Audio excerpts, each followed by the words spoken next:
നാട്ടുവർത്തമാനങ്ങളും നാടൻ പാട്ടുകളുമായി ഒരിക്കൽ കൂടി അവർ ആ സ്കൂൾ മുറ്റത്ത് ഒത്തുകൂടി. Kasaragod Pullur government UP school സംഘടിപ്പിച്ച നാട്ടുപഞ്ചായത്തിക്കയിൽ 65 വയസ്സ് പിന്നിട്ട 200ഓളം പൂർവ്വ വിദ്യാർത്ഥികളാണ് പങ്കെടുത്തത്. അവരെല്ലാം ഒന്നിച്ചെത്തിയപ്പോൾ പഞ്ചായത്തിക്ക ആ നാടിന്റെ ഉൾത്തുടിപ്പും ചരിത്രവും സംസ്കാരവുമായി മാറി. പണ്ട് നടന്ന സംഭവങ്ങൾ തൊട്ട് പുരാണങ്ങൾ വരെ ഓർമ്മകളിലൂടെ സ്കൂൾ മുറ്റം നിറഞ്ഞു.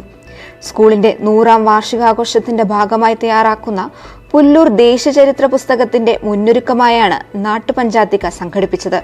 മുതിർന്ന പൂർവ്വ വിദ്യാർത്ഥികൾ പുലിയന്ത്രം പാലയിൽ 100 മൺചിറാതുകൾ കൊളുത്തി നാട്ടുപഞ്ചായത്തിക്ക് തുടക്കം കുറിച്ചു. പണ്ട് വയൽവരമ്പുകളിൽ നിന്ന് ഉയർന്നു കേട്ടിരുന്ന നാടൻ പാട്ടിന്റെ വരികൾ പാടിക്കൊണ്ടാണ് നാട്ടുവർത്തമാനം പറച്ചിലിന് തുടക്കം കുറിച്ചത്.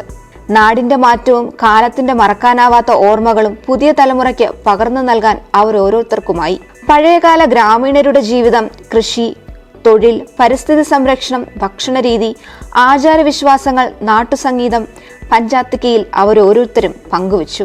മാത്രമല്ല, നാടൻ കലകളും പാട്ടുകളും നാടോടിക്കഥകളും നാട്ടുചികിത്സയും നാടൻ ചൊല്ലുകളും തുടങ്ങിയവയെക്കുറിച്ചും നാട്ടുപഞ്ചായത്തിക്കയിൽ മുതിർന്നവർ അറിവുകൾ പകർന്നു.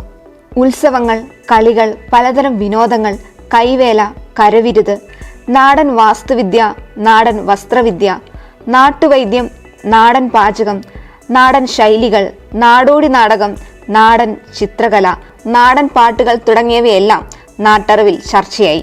പ്രശസ്ത ചിത്രകാരൻ ഡോക്ടർ C. ബാലൻ ചടങ്ങിൽ മോഡറേറ്ററായി.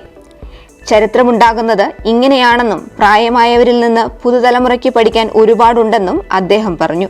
പ്രശസ്ത ചിത്രകാരൻ രാജേന്ദ്രൻ പുല്ലൂർ അധ്യക്ഷത വഹിച്ചു.